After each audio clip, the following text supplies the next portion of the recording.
The laughter struck her before the pain did. They pushed Leela Stone through the stable doors like she was a sideshow act. Her boot snagged on the wooden threshold. She crashed hard into the straw, the sound reverberating across the sweltering, deserted farmstead. Dust swirled around her face, her cheeks flushed, but the giggles from the girls behind her stung deeper. "Go on, tough gal," one of them jeered. "Show the farmer what you're built for." The doors banged shut. Quiet. Only the summer breeze and the steady thud of boots. Leela raised her head, coughing, bits of straw caught in her hair. In the doorway stood a man, wide shoulders, rugged face, sunlight cutting across his chin. A horse whinnied beside him. Jack Harrow. Every tale in Willow Bend branded him cruel, the farmer who broke spirits, who sacked 3 hands in a single week, who once hurled a pail through a wall. Now those icy blue eyes were locked on her. "What in blazes are you doing in my stable?" His voice was coarse, like stones crunching. Leela's throat seized. She tried to speak, but only a gasp escaped. Her palm throbbed from the fall. Her pride ached worse. I was sent to tidy." "Sent by who?" She looked down, her voice barely a whisper. "The lodging house?" He stared at her for a long, weighty moment. Then he laughed once, short and sour. "They sent you." Leela nodded, shame burning hot behind her eyes. "Get up," he said, "and get out." Her chest constricted. She wanted to flee, to disappear, to be anywhere but under that gaze. But then she thought of the girls, the way they snickered when they shoved her out the door. The matron's warning, "No work, no bed." Her knees wobbled as she stood. Her palms were bleeding. She looked at him, voice quivering. "I need the job." Jack's eyes narrowed. "You need it that bad?" "Yes." A silence settled between them, heavy as the dust. Finally, he pointed toward a broom. "Then work. No chatter, no griping, and don't cross my path." Leela nodded. Her hands shook as she grabbed the broom, its handle coarse against her skin. She took one step, then another. Her body throbbed, her heart heavier than the bucket nearby. When she knelt to scrub the floor, pain surged through her palms. She bit her lip, muttering through gritted teeth. "It stings. It's my first night here." Jack paused. His jaw twitched. He said nothing, but his gaze lingered a moment longer. Outside, the sun melted into the dirt path. Inside, a girl who never fit in took her first stab at self-respect. She didn't know it yet, but this stable would change everything. And when night fell on Willow Bend, one question lingered. Would the man the town called a beast become the first to see her value? The first day should have crushed her. The sun was merciless, hanging low and crimson over Willow Bend. The stable reeked of dust, sweat, and something like old resentment. Leela's hands were already raw, but she kept sweeping. Each stroke of the broom felt like hauling the weight of every harsh word she'd ever heard. Jack Harrow pounded fence posts outside. Each blow was sharp enough to jolt the air, but he hadn't glanced her way since dawn.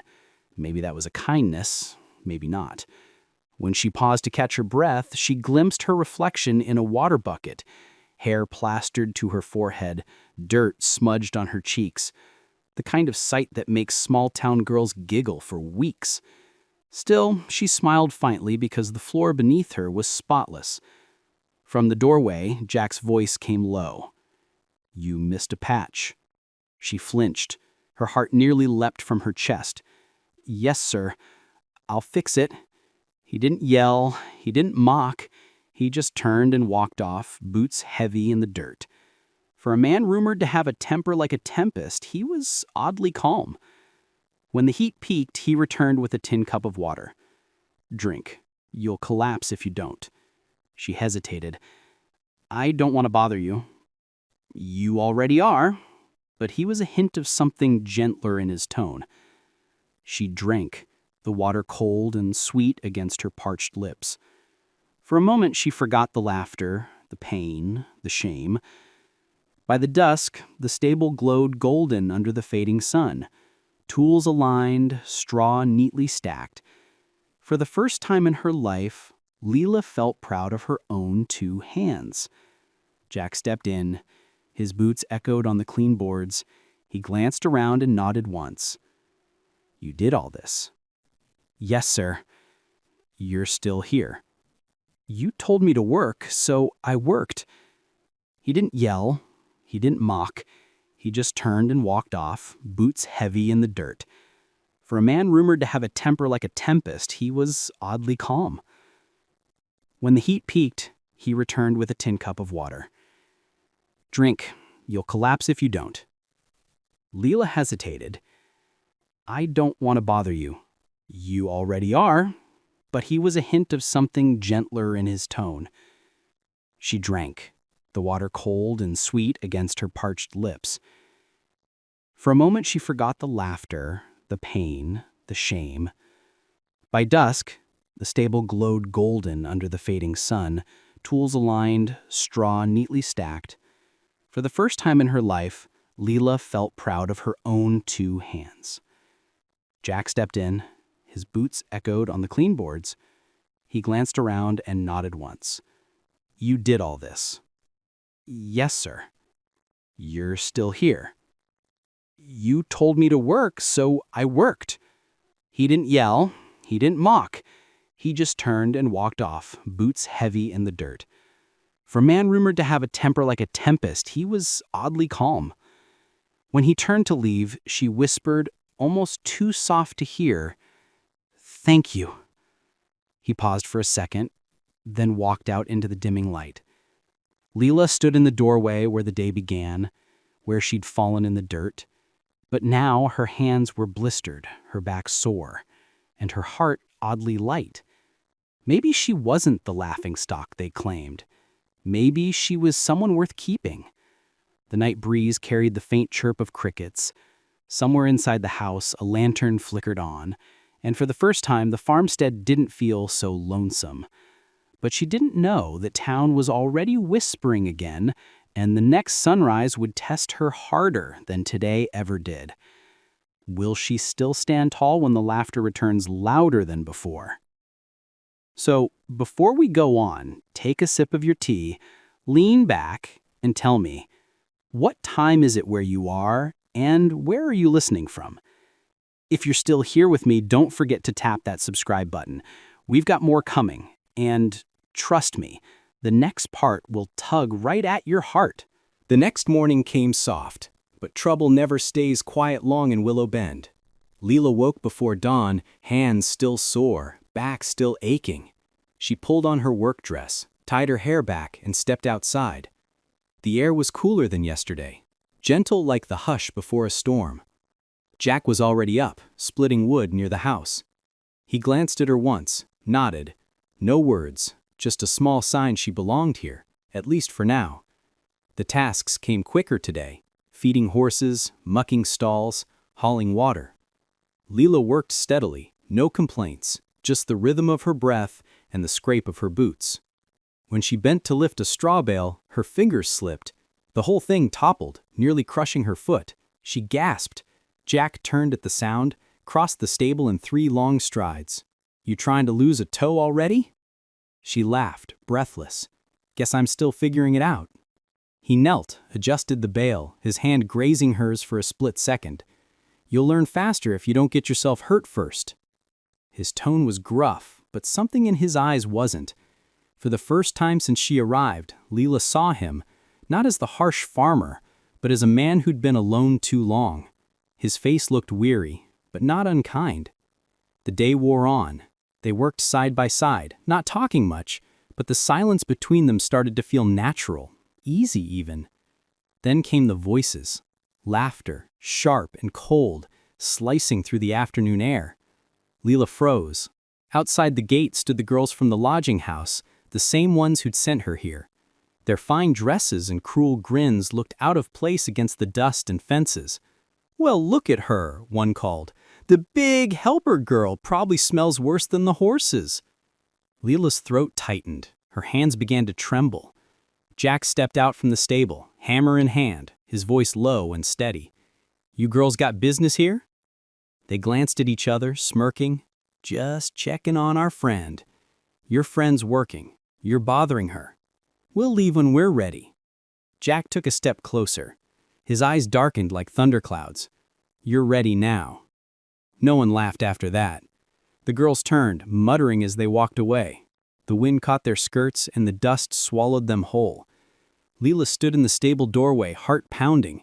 "You didn't have to do that." He shrugged. "Yeah, I did." For a long moment neither spoke. Then Jack said quietly, "Folks around here forget what real work looks like, but I don't." The words sank deep. Maybe too deep. Leela looked away before he could see the tears in her eyes. And as the sun dipped behind the hill, one thought wouldn't leave her mind. Why did it feel safer standing beside the gruffest man in Willow Bend than anywhere else in the world? By the end of that week, the whole town was buzzing. Every table in the tavern hummed with tales about the heavy girl still working at Jack Harrow's farmstead. Some said he pitied her. Others said he'd gone soft. A few snickered, saying she was probably warming his bed. Leela didn't know the details, but she felt the stares when she went into town for supplies, the whispers, the smirks. Back at the farm, she worked harder hoping sweat and silence could drown out the gossip. But news travels faster than the wind in Willow Bend. That evening as she swept the porch, she heard hooves, 4 of them. The sound made her chest tighten. Trouble had a rhythm, and that was it. 4 men rode up, grinning wide. Nate Carver led the group, his voice thick with liquor. "Heard you got yourself a new maid, Harrow." Jack stepped out of the stable, wiping his hands on a cloth. "You boys lost?" Nate leaned on his saddle. "Just checking on you. Word is you're keeping the lodging house joke all to yourself." Leela froze, her heart hammering. The broom slipped from her fingers. Jack's face stayed still. His voice dropped low. "You done talking?" Nate laughed. "Oh, come on, Jack. Look at her. You really expect us to believe she's here to work? She works harder than any man you've ever met." "Now that's a stretch," another man muttered. Jack stepped closer to the gate. "You say one more word about her, and you'll be picking your teeth out of the dirt." The smile vanished from Nate's face. The others shifted uneasily in their saddles. "You defending her honor now?" Nate sneered.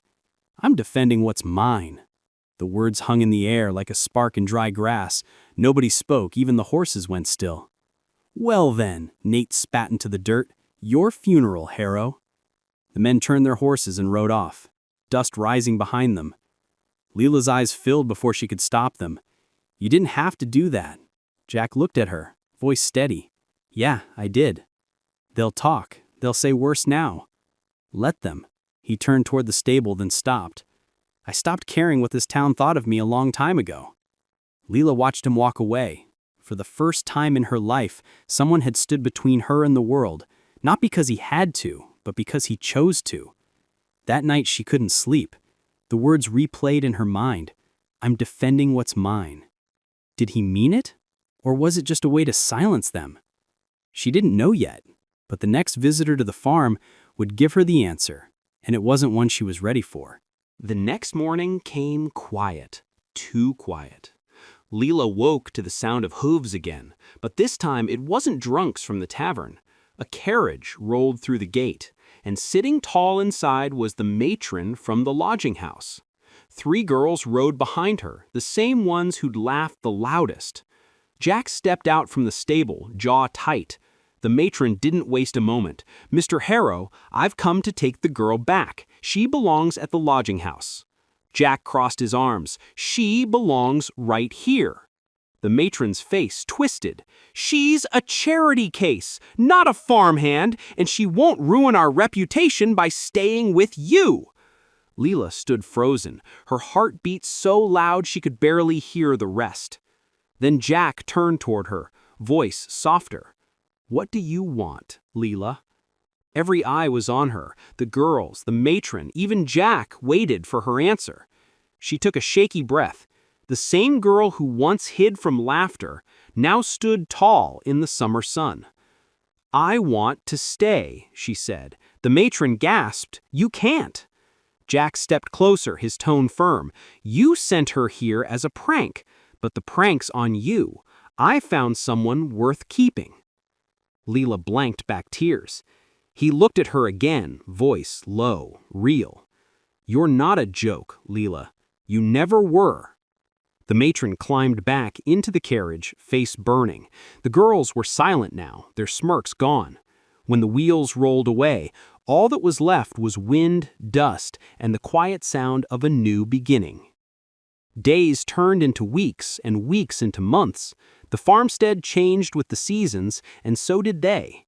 She learned his silence wasn't anger, it was memory. He learned her laughter wasn't weakness, it was strength. Somewhere between the chores and the quiet suppers, love grew steady, like roots under the summer earth. Leela turned to Jack, words trembling. "You really meant that? You'd keep me here?" After that day, time began to stretch softly between them. They started eating supper together under the glow of a kerosene lamp. Jack spoke of the wife he'd lost to illness years ago. Leela shared the nights she wept alone at the lodging house, praying for someone to see her as more than a burden. The space between them slowly turned into warmth, and when he finally spoke again, his voice was steady, full of something new. He nodded. "If you'll have me, I'd rather you stay, not as a worker, but as my wife." They both knew love wasn't fireworks. It was choosing each other every morning, no matter how hard the day got. Her breath caught. The girl they mocked, the girl who once fell in the dirt, now stood on the same porch where she'd been sent as a joke. She smiled through tears. "I will." Jack reached out, rough hands gentle now, and pulled her close. For the first time in years, his farm didn't feel empty, and for the first time ever, she wasn't alone. The same stable that once echoed with anger now hummed softly with life. Years later, when neighbors spoke of the Harrows, they didn't talk about the prank that started it all. They talked about the love that outlasted gossip. In the stable that still smelled faintly of straw and second chances, sometimes life sends you pain to lead you to where you belong. Sometimes the cruelest joke turns into your miracle. So tell me, if someone once made you feel small, did you let them define your worth? Or did you keep standing until you found your place? If this story touched your heart, give it a like and hit subscribe. It helps this little farm of stories keep going. Now, take a sip of your coffee, or maybe your tea, and tell me in the comments, what time is it where you are, and where are you listening from? And maybe that's what love really is. Two people who once stood alone, choosing to build a life strong enough to weather the dust, the gossip, and time itself.